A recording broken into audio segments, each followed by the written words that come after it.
გამარჯობა ჩემო ხალხო, აბა როგორ ხართ?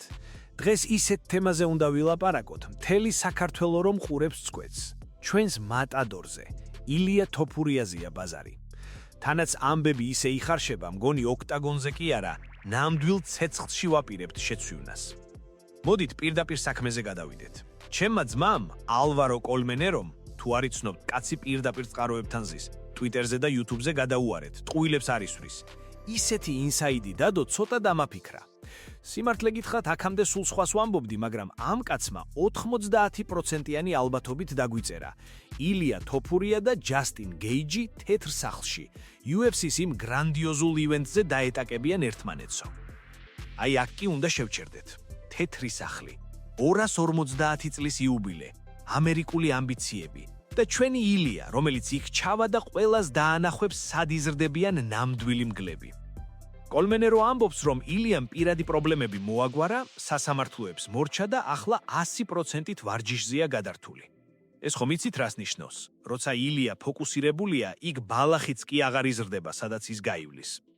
მაგრამ მოდით ცოკა წყალი დავასხათ ამ ამბავს. გულახდილად ვილაპარებოთ. აბა დაფიქრდით, რანაირი ლოგიკაა ეს? დანა ვაიტი იძახდა, ეს არ იქნება ამერიკა მსოფლიოს წინააღმდეგო. აბა რა იქნება? თუ გეიჯი გამოგყავს, რომელიც დღეს ერთადერთი ამერიკელი ჩემპიონია, ისე BMF კამარიც ხომ საჩუქარივითაა, ნამდვილი ტიტული ხომ არაა, რა? და მას ჩვენს მატადორს აჯახებ, ხომ ხდებიონ, რომ გეიჯის შანსები ისე დნება, როგორც თოვლი ივლისის მზეზე. იცით რა მიკვირს?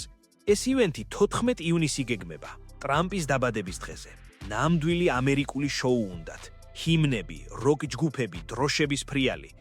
მე პირადად ეგ ამერიკული ფტიაჟკები და ზედმეტი სიმღერები გულზე არ მეხატება. კაცო, ჩხუბი გვინდა სანახაობრივი, სისხლი და ოფლი, თორემ კონცერტზე წასვლა რომ მინდოდეს ფილარმონიაში ბილეთს ავიღებდი. თქვენ როგორ ფიქრობთ, სჭირდება საერთოდ UFC-ს ეს რეგეტონი და ხტუნვა თამაში? ჩემი აზრით, მხოლოდ დროს ფლანგავენ. ახლა ნახეთ რა ხდება დიდების ბანაკში.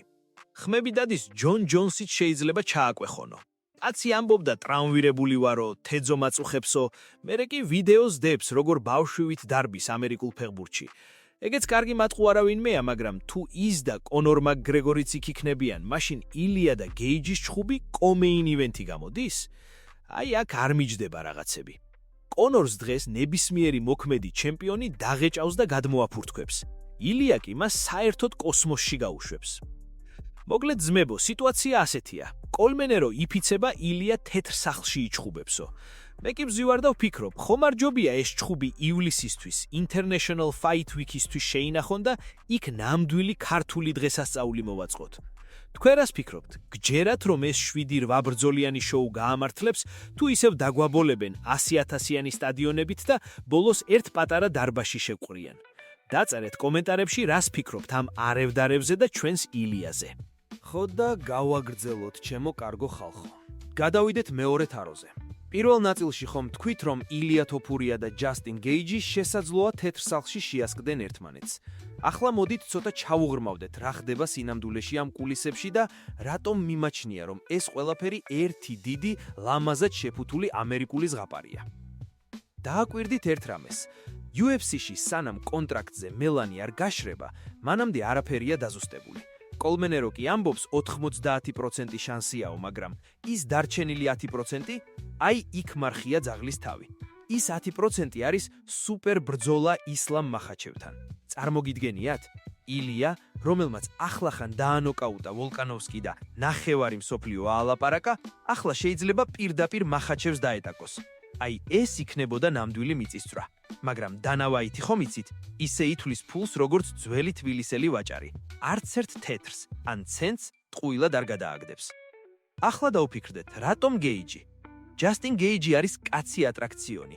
ის ოქტაგონზე რომ შედის, იქ ტექნიკა და სტრატეგია მეორე პლანზე გადადის. იქ იწყება ნამდვილი ხორცსაკეპი მანქანა. მაგრამ ილია არის ქირურგი. ის არ მოდის საჩხუბრად, ის მოდის დასასრულებლად და აი აქ მიჩნდება კითხვა. ნუ თუ ამერიკელებს მართლა უნდათ, რომ თავიანთ დიდ დღესასწაულზე, თავიანთი სახალხო ჩემპიონი, ქართველმა ბიჭმა სხვების თვალწინ დააძინოს? ლოგიკის ძიებაში. კონორი, ჯონსი და ილია. მოდით გულზე ხელი დავიდოთ. ვინ არის დღეს UFC-ს ნამდვილი სახე? თუ დანა ვაიტს გონია, რომ კონორ მაკგრეგორს ისევ ძველი ძალა აქვს, ძალიან ცდება. კონორი ახლა უფრო კინოვარსკვლავია, ვიდრე მებრძოლი. 70 კილოგრამზე, 155 ფუნტზე ჩამოსვლა, მისთვის ახლა ისეთივე რთულია, როგორც ჩემთვის დიეტაზე ყოფნა ხინკლობისას. თუ თეთრ სახლში კონორი იქნება მთავარი ბრძოლა, მაშინ ილია და გეიჯი რა გამოდიან? გამთბობები? არა ძმებო, ეგ არ გამოვა. ილია თოფურია არავის გამთბობი არ არის. ის ჩემპიონია. ის არის კაცი, რომელმაც ესპანეთი და საქართველო ფეხზე დააყენა. წარმოიდგინეთ სცენა. ვაშინგტონი, ივნისის პაპანაკება სიცხე, ალბათ 35-40 გრადუსი იქნება გარეთ, შიგნით კი კონდიციონერები გუგუნებს. და ამ დროს გამოდის ილია, 7 თავდაჯერებული და გეიჯი, რომელიც ალბათ უკვე ფიქრობს, როგორ გადაურჩეს იმ პირველ მარჯვენას. ავტორის ფიქრები. ხანდახან უყურებ ამ ყველაფერს და ვფიქრობ, ხომ არ ზედმეტობენ ეს ამერიკელები თავიანთი პატრიოტიზმით. რაში გვჭირდება 7-8 ბრძოლა, როცა ერთი ნამდვილი ომი გვინდა? რატომ უნდა ველოდოთ 3 საათი სარამ ვიღაც როკ ვარსკვლავი ჰიმნს სიმღერებს? ჩვენ ხომ იქ იმისთვის მივდივართ, რომ ვნახოთ, როგორ მუშაობს ადამიანის ნებოლყვა და ძალა. რატომ არ მიჯდება ეს პაზლი? კოლმენეროს ვენდობი ნამდვილად, მისი წყაროები ABC-ში და სხვაგან უტყუარია, მაგრამ ლოგიკა მაინც სხვაგან მიმიწევს. თუ ილიას და გეიჯს ახლა დააჯახებენ, მაშინ რას უპირებენ International Fight Weeks? ეგ ხომ წლის ყველაზე დიდი მოვლენაა. ნუ თუ UFC მზად არის, რომ ყველა თავისი ტყვია ერთბაშად დახარჯოს. ჩემი აზრით, აქ რაღაც სხვა იხარშება. ან ჯონ ჯონსი დაბრუნდება და ყველას დაგვაშტერებს, ან კიდევ ილიას სხვა გეგმები აქვს. ილია ხომ არასდროს თამაშობს სხვისი წესებით. ის თვითონ ქმნის წესებს. აბა დაფიქრდით, თქვენ რომ დანა ვაიტი იყოთ, ვის დააყენებდით მთავარ ბრძოლაში? იმას, ვინც ბევრს ლაპარაკობს და ძველ დიდებაზე ცხოვრობს, თუ იმას, ვინც ყოველ დარტყმაში ისტორიას წერს? სიტუაცია იმაზე ჩახლათვილია, ვიდრე ერთი შეხედვით ჩანს. თეთრი სახლი, ტრამპის დაბადების ბუფერი, 250 წლიანი იუბილე. ეს ყველაფერი პოლიტიკაა. ჩვენ კი სპორტი გვინტერესებს. სპორტი, სადაც ჩვენი ბიჭი ყველაზე მაღლა დგას. ხო და მივადექით მესამე თაროს, ფინალურ აკორდს ამ დიდ გაურკვევლობაში. მოდით პირდაპირ ვთქვათ, რაც ახლა UFC-ს კულისებში ხდება, მაგას საქართველოში არევდარევას კი არა, ნამდვილ არაქად გამოცლილ აჯაბსანდალს ვეძახით. კოლმენერო თავისას მიაწვება, დანა ვაიტი თავისას. ჩვენ კი აქ ვზივართ და ვცდილობთ გავიყოთ. ბოლოს და გოლოს სად და როდის დადებს ილია მეტოქეს ბეჭებზე. რიტორიკული კითხვები და ამერიკული ოცნება. დაფიქრებულ ხართ, რატომაა ეს თეთრი სახლის ივენთი ასეთი მნიშვნელოვანი? ამერიკელებისთვის ეს მხოლოდ ჩხუბი არაა, ეს მათი ეგოს დემონსტრირებაა. 250 წელი ხუმრობა ხომ არ გონიათ. უნდათ რომ ყველაფერი იყოს იდეალური. ტემპერატურა დარბაზში ზუსტად 22 გრადუსი. განათება ისეთი, რომ თითოეული ოფლის წვეთი ბრილიანტივით ბზინავდეს. და რაც მთავარია, ამერიკელი გმირი, რომელიც იმარჯვებს. მაგრამ აი აქაა მთავარი პარადოქსი. თუ ილია თოფურია იქ ჩავა, ის ხომ ამ იდეალურ სურათს ნამსხვრევებად აქცევს. ილია არ არის ის კაცი, ვინც ხვის სცენარზე იცეკვებს. ის იქ ჩავა როგორც დამყრობელი. და აი აქ მიჩნდება კითხვა. ნუ თუ UFC მართლა მზად არის, რომ თავისი საიუბილეო საღამო ქართული მარშით დაასრულოს. სიმართლე გითხრათ, მე ამაში ეჭვი მეპარება, თუმცა კოლმენეროს ინსაიდები ხშირად გამართლებულა. გახსოვთ თავიდან რას ამბობდნენ? 10 საჩემპიონო ბრძოლა ერთ საღამოსო. კაცო, მაგას ვინ დაიჯერებდა? ეგ იგივეა, ერთ ქორწილში 10 თამადა რომ დააყენო. ყველა თავისას დაუბერავს და ბოგოს ჩხუბით დაიშლებიან. ახლა უკვე ჩამოვიდნენ 7-8 ბრძოლამდე. რატომ? იმიტომ რომ რესურსი არ აქვთ. არ ყავთ ამდენი ამერიკელი ჩემპიონი, რომ ამერიკამ სოფლიოს წინააღმდეგ გაქაჩონ. და აი აქ შემოდის ჩვენი ილია. ის არის ის კოზირი, რომელიც ნებისმიერ ივენტს გაყიდის. გეიჯი კი? გეიჯი არის ის მსხვერპლშეწირვა, რომელიც ამ სანახაობას სჭირდება. სიმართლე გითხრათ, ცოტა მეწოდინება კიდეც ჯასტინი. კაცია, იბრძვის, სისხლს ღვრის, მაგრამ ილიასთან შეხვედრა მისთვის კედელთან შეჯახებასავით იქნება. ჩემი აზრით, ეს ყველაფერი გავს იმ მომენტს, როცა სუფრაზე საუკეთესო ღვინოს ინახავ ბოლოსთვის. მაგრამ უცებ ხვდები, რომ სტუმრები უკვე მთვრალები არიან და შეიძლება ვერც დააფასონ. ილია და გეიჯი ეს არის საუკეთესო ღვინო და მისი დახარჯვა შოუზე, სადაც მთავარი აქცენტი როკ ჯგუფებზეა და ფეირვერკებზე, ჩემი აზრით, დიდი შეცდომაა.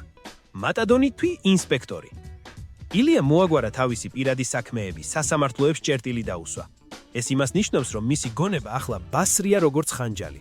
როცა ილია ასეთ კონდიციაშია, ის აღარ არის უბრალოდ mbრძოლი, ის ხდება მანქანა. კოლმენერო ამბობს, რომ 90% შანსიაო.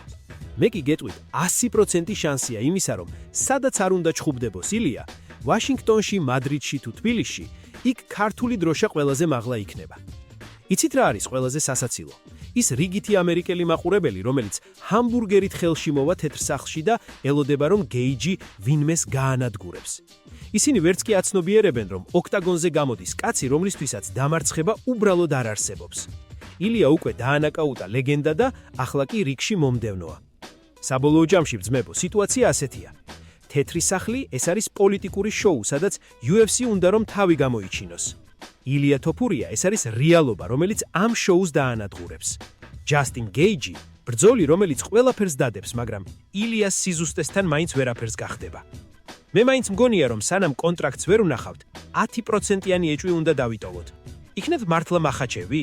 იქნებ დანა ვაიტმა გადაწყვიტა, რომ ილია პირდაპირ ისტორიის მწვევალზე აიყვანოს? როგორც არ უნდა იყოს, ერთი რამ ცხადია. ჩვენი ილია ფორმაშია. ისიც ის რას აკეთებს. და თუ ეს ჩხუბი თეთრ სახლში შედგება, მაშინ 14 ივნისი იქნება დღე, როცა ამერიკელები გაიგებენ, რას ნიშნავს ქართული ხასიათი და ევროპული სტილი ერთ ბოთლში. თქვენ რას ფიქრობთ, მეგობრებო? დაწერეთ კომენტარებში გჯერათ თუ არა კოლმენეროსი. გინდათ ილია თეთრ სახლში თუ გირჩევნიათ ის ნამდვილ საბრძოლო კვირეულზე იხილოთ.